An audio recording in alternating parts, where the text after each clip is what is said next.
nous sommes obligés de parler d'un Togo libre et d'un Togo prospère, alors que nous aurions dû plutôt donner des exemples de cette liberté dans le pays, de cette prospérité dans le pays. Le problème que ça m'a posé, et que mes deux précédents ont quand même touché à plusieurs reprises, que ce soit dans le cadre de la solidarité, que ce soit dans le cadre du transfert des connaissances, c'est que les deux sont quasiment indispensables pour parler de prospérité et de liberté.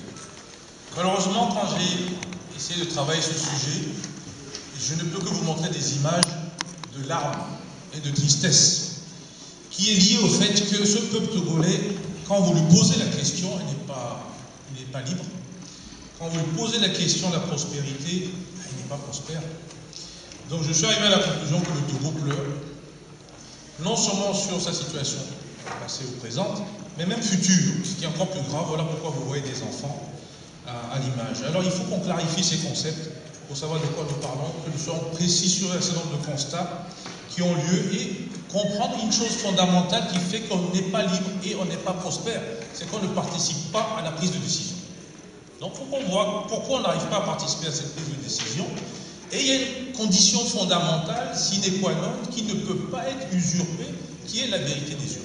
Ce que veut le peuple doit pouvoir se manifester, et bien sûr cependant la vérité des comptes, puisqu'on ne peut pas non plus laisser la corruption se développer. Alors cette diaspora, bien sûr, elle doit faire ce qui a été recommandé à la jeunesse, elle doit expliquer.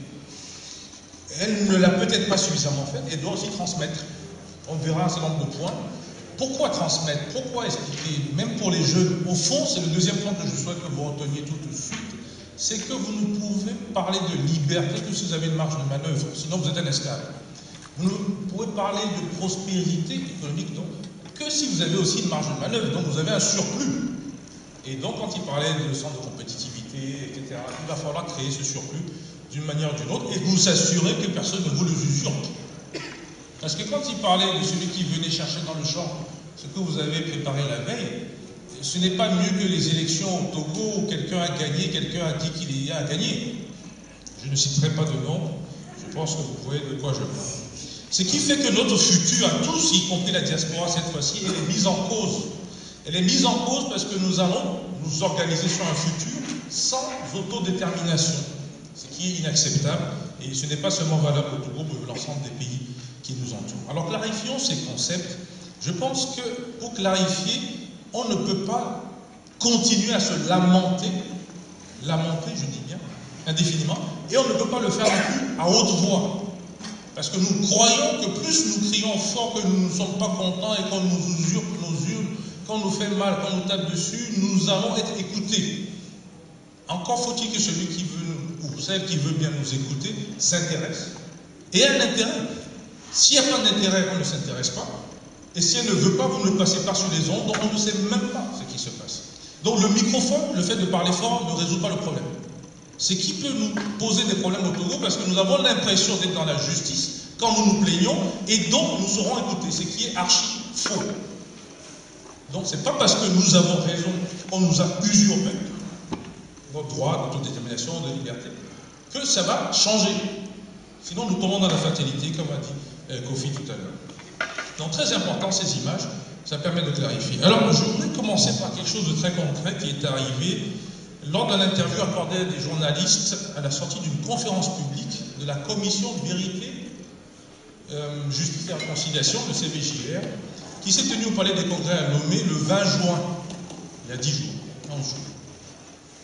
Et ce sont les jeunes, justement les étudiants, jeunes africains de la démocratie et le développement, qui nous ont approchés et nous ont saisis là-dessus. Un certain Kofi Melebu, que vous ne connaissez peut-être pas, mais qui est le représentant, donc un préfet du régime RPT Ago, a affirmé la répression est un facteur de démocratie. La répression est un facteur de démocratie. Un représentant du peuple togolais et qui a pris l'usurpation que vous connaissez. Il n'y a pas plus de répression au Togo qu'en France et ailleurs. Je ne porterai aucun jugement, je vous laisse juge, vous qui connaissez le Togo, soit dans la diaspora, soit au pays, si ces phrases sont acceptables. Je rappelle d'ailleurs, pour la jeunesse togolaise, mais pour l'ensemble de la diaspora, que de tels propos, ailleurs, sont condamnables. Et que d'autres l'ont dit avant lui, sous d'autres formes, à base d'infos, pour ne pas le citer, un autre négationniste, comme je l'appelle ici, du RPT, qui lui n'a clairement pas vu de mort ou de blessés lors des différentes répressions du régime RPTL. Alors, quand vous avez ce genre de mécanisme de fonctionnement du cerveau, vous aurez du mal à parler de liberté et de prospérité aujourd'hui comme pour demain. Le Togo, alors, pourquoi le Togo n'est pas libre? Pourquoi? Mais simplement parce que nous n'avons pas le temps de nous pencher sur ce passé, sur ce présent et sur ce futur, en essayant de voir comment nous allons organiser ce futur. Et, ou bien, nous y pensons sous une autre forme, hein, hier, aujourd'hui, demain, et vous allez me dire c'est la même chose, mais pas tout à fait. Kofi a touché du doigt le problème. Regardez bien les deux flèches. Pensez plutôt à des courbes. Celle d'en bas va vers le bas et remonte, c'est-à-dire qu'il y a un avenir. Et celle d'en haut monte et descend. Et malheureusement, nous sommes dans celle d'en haut. C'est-à-dire qu'effectivement, le tyran peut avoir un temps de prospérité, un temps de liberté pour lui, mais pas pour nous. Mais il est sur sa décadence. Donc choisissez bien celle d'en haut. Parce que si vous choisissez celle d'en bas, s'il se trouve qu'il est dans sa décadence aujourd'hui et qu'il va réprimer plus, il risque de réprimer plus encore. Donc ce n'est pas évident que parce qu'on crie plus, ça va aller mieux. Donc attention, la fatalité est un problème qu'il va falloir mettre de côté dans ce domaine particulier. Et la jeunesse, je reviens à Kofi, elle ne se perdra pas son temps à nous demander des comptes, toutes catégories confondues, les intellectuels et la diaspora en particulier. Alors ce point étant dit, nous sommes amenés à reparler de ce que j'appelle le décodage de tous ces éléments-là, d'une manière très simple. La notion de liberté, qu'on le veut ou non, elle est liée d'abord à la démocratie et donc à l'autodétermination. Quel que soit le pays, d'ici à Lille jusque là où vous voulez. La notion de prospérité est un problème économique essentiellement. Elle est liée à votre facteur, votre capacité d'avoir une marge. Vous rentrez au supermarché, vous n'avez pas un rond en poche, vous ressortez les yeux pleins de jolies choses et puis vous n'aurez rien acheté, vous aurez toujours faim. Les Russes l'ont expérimenté et tous ceux qui n'arrivent pas à finir la fin du mois le savent aussi. Et c'est valable pour un État. Et donc il faut trouver cette marge de manœuvre. Et si vous n'avez pas une possibilité quelque part d'avoir choisi des représentants, vérité des urnes et des comptes, vous y perdez votre dignité parce que vous allez le sous-traiter à quelqu'un qui ne va pas faire ce que vous souhaitez. Et donc par définition, il faut prendre le temps de l'enlever. Alors il y a des difficultés, il y a des obstacles sur la route de la démocratie du Togo. Il y a des morts, il y a des blessés, des gens qui subissent encore aujourd'hui dans leur chair et dans leur famille. Et ceux qui disent que ça n'a pas existé, je les invite, peut-être que CFDT nous amènera au Togo un jour, pour leur présenter ces différents séminaires pour qu'ils peut-être y comprennent. Donc j'ai pensé, comme il y a beaucoup de médecins dans la salle, et c'est ma première recommandation pour le rapporteur, c'est qu'il va falloir trouver un vaccin. Il faut vacciner les membres fondateurs du RPTAG. Parce que c'est ça qui va peut-être changer la prospérité et la liberté du Togo par le futur. Sauf qu'un vaccin, ça peut s'administrer de manière pacifique, simple, par un personnel médical non en grève qui le fait, comme ça peut se faire par un marteau, comme vous voyez ici. Le problème, le marteau, c'est que ce n'est pas fait de manière volontaire. Ça veut bien dire qu'il y a un problème, que ce vaccin ne passe pas. Et donc, il est très important qu'on travaille bien ce vaccin, comme vous voyez, que les gens essayent de faire, pour qu'il soit bien concentré, pour qu'il puisse être administré, parce que ce n'est pas sûr qu'il fonctionne. Cela étant dit, il faut que vous sachiez qu'en face, ce vaccin, si vous ne le mettez pas en place, il y a une capacité de nuisance extraordinaire qui est mise en place et que le parti en face, unique dans le passé, qui s'est associé récemment, va vous faire sentir. Sous toutes les formes, quand on brime un étudiant qui pendant 6 mois il ne peut pas prendre des études ou faire des études, c'est une façon de monter sa capacité de nuisance.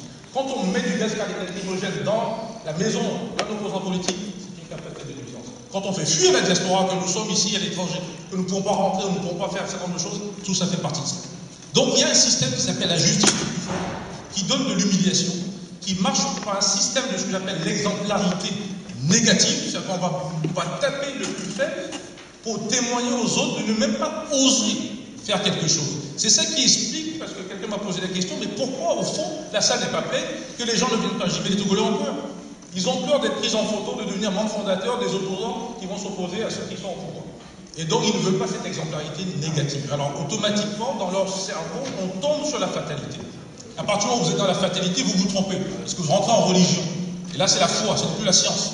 Et donc, il y a un phénomène, si vous n'êtes pas dans le bon rôle dans la foi, alors vous avez la haine de vous-même, la haine de soi. Et ça a quoi? Un objectif très précis, c'est que vous dépensez, pas dépenser, sortir de l'argent, vous ne pensez plus à l'action collective. Et donc, on retombe sur ce qu'a dit, mon mon frère et ami. Donc c'est très important de comprendre le mécanisme. Et quand vous le faites et que vous le comprenez mieux, vous comprenez maintenant pourquoi il est obligatoire et nécessaire pour le régime en place de neutraliser la demande sociale. Sous toutes ses formes possibles et imaginables. Et bien sûr, quand on ne peut pas le maîtriser comme pour les médecins récemment, ben on va négocier avec eux. Et les étudiants qui sont les plus faibles, on les met en prison, on les enferme. Et la population doit suivre. Si elle ne suit pas, ben ça ne fonctionne pas. D'où les marches depuis un an, tous les samedis. Et pourtant, la population ne suit pas parce qu'elle ne prend pas conscience le travail qui est fait pour aller. Donc ça décourage les initiatives. Et à partir de là, une fois que les initiatives sont découragées, ben pour prendre de nouvelles initiatives, ça prend du temps. Et qui c'est qui le font? Ben les jeunes, parce qu'eux, ils n'ont rien à faire. Donc la finalité du système, c'est d'empêcher le peuple togolais, comme les autres peuples d'ailleurs, d'être libre et donc d'être prospère.